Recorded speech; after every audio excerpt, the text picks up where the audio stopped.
Traffic jam झाले। Police Patil संघटनेच्या मार्फत राज्य शासनाला वेळोवेळी निवेदन असेल, उपोषण असतील किंवा आंदोलन असतील, याद्वारे आम्ही राज्य शासनाला वारंवार विनंती करत होतो की पोलीस पाटील यांचे मानधन अतिशय तुटपुंजे आहे, ते मानधन वाढवण्यात यावे।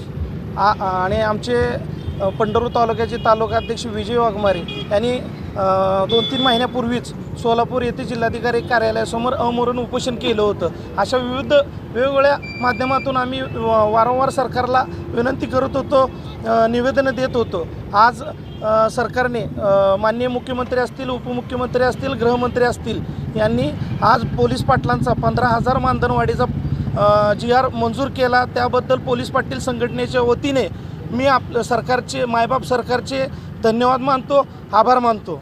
आपल्या इथे किती पदसंख्या आहे आपल्या पंढरपूर तालुक्यामध्ये? आपल्या पंढरपूर तालुक्यामध्ये 73 पोलीस पाटील आहेत आणि जिल्ह्यात 970 आहेत।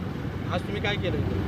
आज राज्य शासनाने जे मानधनवाढ केली त्याबद्दल आम्ही आनंदोत्सव साजरा केला, एकमेकाला पेढे भरून आनंदोत्सव साजरा केला, छत्रपती शिवाजी महाराजच्या पुतळ्याला पुष्पहार घातला आणि तसेच आता विठ्ठल रुक्मिणी दर्शनाला जाणार आहे, त्यांनी सुदबुद्धी शासनाला दिली, त्याबद्दल आम्ही ऋण व्यक्त करण्यासाठी आम्ही इथं आज एकत्र जमलेलो आहोत।